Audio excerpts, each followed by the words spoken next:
자, 이번에는 그 검찰 이야기를 해보겠습니다. 그 심우정 검찰총장 관련인데요. 그 대통령 구속 취소 후에 즉시 항고를 포기했어요. 네. 그런데 이제 잘 아시다시피 구속 기간을 그 동안에는 날로 계산했다가 네. 이제 시간으로 계산을 했어요. 예. 그런데 그 뒤에 대검찰청이 일선 직업에 혼란이 생기니까 구속 기간을 이전처럼 날로 날로 계산해라. 해라. 예. 이거 뭐 앞뒤가 안 맞는 거 그렇죠. 아닙니까? 어떻게 보십니까? 너무 노골적이잖아요. 네. 진짜 이런 윤석열 하나만을 위해서 벌이고 있는 이 법원의 희한한 해석과 검찰의 맞장구, 이걸 보면서 시민들이 이게 법원 검찰이, 우리나라 법원 검찰이 만인에게 평등하게 법을 적용하고 집행하고 있구나라고 누가 생각하겠습니까? 이번에 이제 그 모습이 너무나 극명하게 드러난 것 같고, 이 잘못된 엘리트들의 민낯이라는 게 지금 그전에도 뭐 법률가들이 그렇게 국민들한테 큰 무슨 그 즐거움을 드린 적은 별로 없었던 것 같은데, 이번처럼 이렇게 걱정을 끼치는 경우가 있을까 싶어요. 각 직역에 있는 사람들이 다 그렇잖아. 지금 검찰, 법원, 공수처, 뭐 혼자 할 거 없이 전부 다 속색이는 존재가 됐잖아요. 그런데 그럼에도 불구하고 검찰이 이렇게 무리한 행동을 계속 반복하고 있었던 이유가 뭘까? 그거는 아무리 생각해봐도 그 심우정 개인의 어떤 그 범죄 행위를 덮기 위한 것, 그 다음에 검찰 조직이 또 본격적으로 수사를 받을 수밖에 없는 상황, 이거를 최대한 모면하고 지연시키려는 수작 아니었을까 싶습니다. 이제 마지못해서 김성훈 등에 대한 그 영장을 청구를 했죠. 어저께.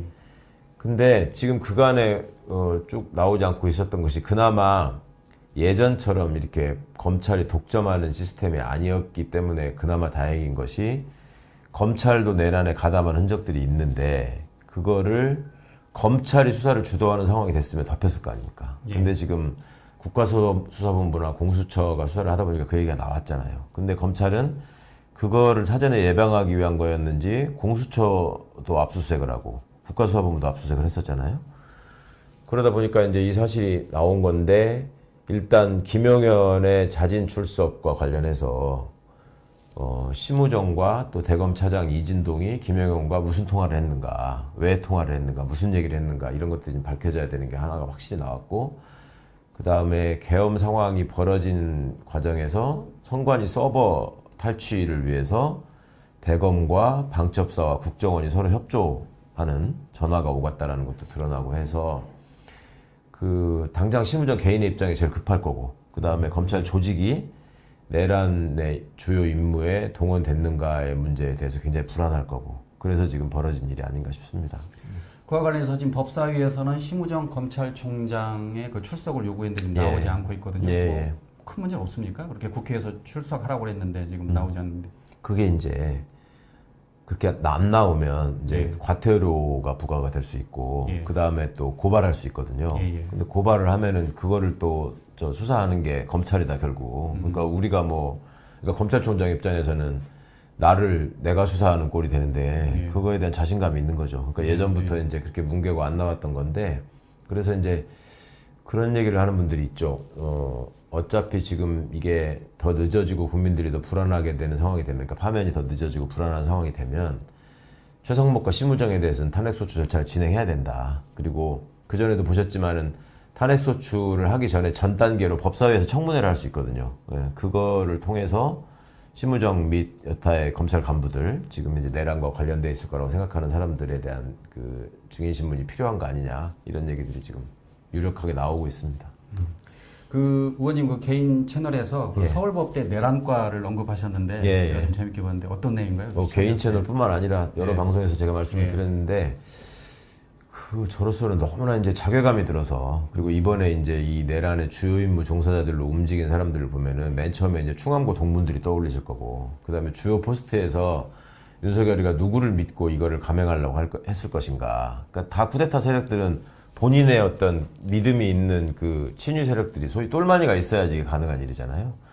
그때 윤석열이 택한 그 간부들의 면면을 보면 다 서울대 법대를 나왔거나, 그 다음에 군인들은 다 육사 출신이고, 또 경찰들은 경찰대 출신이고, 이런 사람들이 모여서 지금 국민들을 이렇게 경악하게 하는, 나라를 망가뜨리는 짓들을 했는데, 이게 도대체 학교 다닐 때 뭘 배웠길래 이런 짓을 하느냐. 기본적으로 법대에서 배우는 거는 세상의 정의를 어떻게 실현하고 억울한 사람이 없게 만드는 과정에서 법이 어떤 역할을 해야 되는지 이런 거에 집중했다면 저런 짓을 안 했을 텐데 저거는 서울법대 내란과에서 공부하지 않은 이상 저런 일을 할 수가 없는 건데 저질렀다라는 뜻에서 제가 드린 말씀이고, 또 육사 쿠데타과도 말씀을 드렸죠. 육사라는 게 나라를 지키고 국헌을 수호하는 것이지 그 정권을 가진 자에게, 권력자에게 충성해가지고 국민들 앞에 총뿌리를 겨누는 이런 일은 이제 더 이상 우리가 없을 거라고 살아왔잖아요. 근데 이번에 그런 일이 또 벌어지니까 이거는 무슨 쿠데타를 전공한 놈들을 양성하지 않는 이상 이런 일이 있을 수 없다라는 뜻에서 육사 쿠데타과 혹은 육사 반란과가 있다라고 말씀을 드렸던 거고, 경찰대 부여학과를 또 말씀을 드렸어요. 경찰들은 자기들이 주도할 수는 없는 조직이니까 시키는 대로 부역을 하잖아요.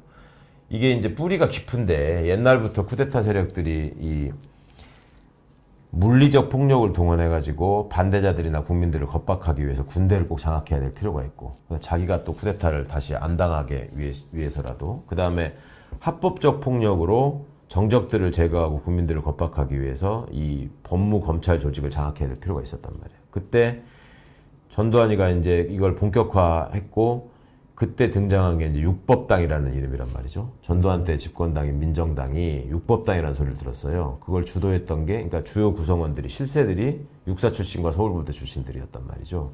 이게 지금 한 40년이 흘러가지고 다시 쿠데타가 벌어졌는데 육사하고 서울법대 나온 자들의 위치만 바뀌었지. 그러니까 옛날에는 육사가 주도를 하고 서울법대가 이제 따까리 일을 했다면, 지금은 서울법대가 주도하고 육사가 이제 실행을 하는 이런 일로 이 위아래 위치만 바뀌었지, 등장하는 지금 세력들의 면면은 거의 비슷하기 때문에, 그런 점에서 우리 사회가 이 일을 이제 정리하는 과정에서 교육 시스템, 그 다음에 소위 말하는 엘리트 양성 시스템에 대해서 다시 한번 진짜 심각하게 고민을 해야 된다. 특히 서울법대 출신들이 사회적으로 받는 그 무형의 혜택이라는 거는 엄청나잖아요. 예, 그냥 그 학교를 졸업했다는 것만으로 많은 거를 그냥 다 인정받거나 용서받고 가는 경우가 많으니까. 또 육사나 경찰대 같은 경우에는 학비만 면제받는 게 아니라 먹여주고 재워주고 용돈까지 준단 말이에요. 예. 국민 세금으로. 근데 그런 자들이 이런 상황에서 벌이는 일이라고 하는 거는 내란을 일으켜가지고 민주 헌정 질서를 무너뜨리는 일에 지금 앞장서서 주요 임무를 했다. 이게 얼마나 끔찍한 일입니까? 이걸 고쳐내지고 그 근본을 바꿔내지 않으면 앞으로 이런 일이 또 생기지 않는다는 보장을 할 수가 없잖아요. 그런 측면에서 드린 말씀이었습니다. 그러니까 정리를 하면 옛날에는 육사와 법대인 육법당이 최근에는 결국 법육당이 된 셈이네요. 그러니까 법대와 다른 예. 법대 나오신 분들이 억울할 수 있으니까 예. 서울법대. 서울법대. 예. 예. 꼭 서울대 내란과라고 하시는 분들이 있더라고. 서울법대 내란과. 서울법대 내란과. 의원님도 서울법대. 네. 서울법대에는 예전에 공법학과, 사법학과가 네. 있었는데 지금 보니까 내란과하고 탄핵과하고 무관심과하고 세 가지가 있는 것 같아요. 아, 그럼 본인은 어디? 저는 뭐 정과자과인 것 같은데.